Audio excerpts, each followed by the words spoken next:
आपण बेरीज करूया की 3च्या खाली छेद नाही म्हणजे एक छेद आहे. बेरीज केली, छेद समान झाला, 3 छेद झाला. ह्याला 3 गुणल्यामुळे याचा 3 छेद झाला म्हणजे अंशाला पण 3 न गुणावं लागला, 9 येणार आहे आपल्याला. आणि इकडल्या छेदाला आपण 1 न गुणलंय म्हणजे 1 येणार आहे. छेद समान झाला 3 म्हणजे अंशाची बेरीज येणार 10/3. या आपण गोल केलेल्या भागाची किंमत आली 10/3 आणि वर अंश 1 आहे. जर असं असेल तर हे वर जाताना उलट होतं, 1 गुणुले 3/10 असं होतं. आणि मग ह्या 1च्या खाली काहीच नाही म्हणजे यांचा गुणाकार झाला 3 आणि खाली छेदस्थानी राहिले 10. 3/10 अशा पद्धतीने उत्तराचा क्रमांक आपल्याला 2 असणार आहे. याच्यापेक्षा थोडं वेगळं उत्तर आपल्याला आता वेगळ्या नमुन्याचे उदाहरण पाहण्याचं असेल. गणित बघा, 1 छेद परत 2 अधिक 1 आणि पुन्हा छेदस्थानी 2 अधिक 1 परत छेदस्थानी 2 अधिक 1/2. आणि असं गणित बघितलं की आपल्याला थोडं घाबरायला होतं. मला तर होते बघा, घाम येते. ही क्रिया कशा करायच्या, गणिती पद्धत सोडून आपण थोडस छोट्या पद्धतीने ट्रिक्स पद्धतीने कसं सोडवायचं हे बघूया. शेवटला दिलेला हा जो अपूर्णांक आहे तो आपण आधी अंश लिहूया, त्याच्यानंतर आपण त्याच्या समोर हा छेद लिहूया. आता अधिकचं चिन्ह किती वेळा आलंय बघा बरं, 1 2 3 वेळा म्हणजे 3 रिकाम्या जागा घेऊया आपण. आणि अधिकच्या चिन्हाच्या अलीकडे जे अंक आलेत ना ते आपण थोडं वर लिहूया त्याच्यावर. आता झाली आपली क्रिया. आता काय करायचं बघा, पहिल्यांदा ह्या दोघाचा गुणाकार करायचा. ह्या दोघाचा गुणाकार आला बेदुनी 4 आणि हे अधिक 1 करायचे आणि त्याचं उत्तर इथं लिहायचं. किती झालं, 5. आता पुन्हा ह्या दोघांचा आधी गुणाकार करायचा.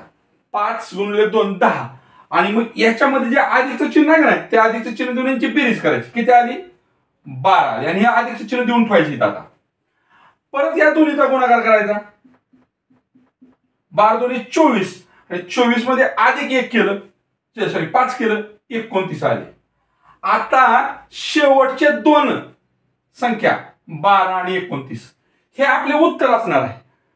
सगळ्यात शेवटचा असणार आहे तो छेद असणार आहे 29 आणि त्याच्या अलीकडची संख्या असणार आहे ती आपला अंश असणार आहे 12/29. आहे का 12/29? पर्याय क्रमांक 2 हा आपला योग्य पर्यायाचा क्रमांक आहे.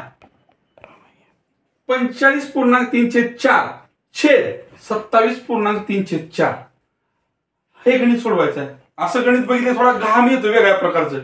बघूया, हे गणित करण्यासाठी आपल्याला पहिल्यांदा अंशाला पूर्णांक युक्त अपूर्णांकात बदलावं लागेल, सॉरी व्यवहार्य अपूर्णांकात बदलावं लागेल आणि नंतर छेदाला व्यवहार्य अपूर्णांकात बदलावं लागेल. मग आपण व्यवहार्य अपूर्णांकात बदलताना बघा 45.3/4 म्हणजे छेदानं पूर्णांकाला पहिल्यांदा काय करतो आपण गुणुले करतो. 45 गुणिले 4 180 आणि परत त्यात अंश मिसळतो म्हणजे 183 झाले. आणि जसा आहे तसा छेद याच्या खाली लिहितो म्हणजे या 45.3/4 चं व्यवहार्य अपूर्णांकात रूपांतर झालंय 183/4. त्याच पद्धतीने याचं पण करावं लागेल 27.3/4. 27 न 4 ला गुणलं 27 चोक 108 आणि हे अधिक 3 केले 111 झाले आणि छेदस्थानी हे 4 असेच ठेवले. आता आपल्या गणित मिळतं 183/4 आणि पुन्हा मोठ्या अपूर्णांकाचा छेद म्हणून 111/4 मिळते.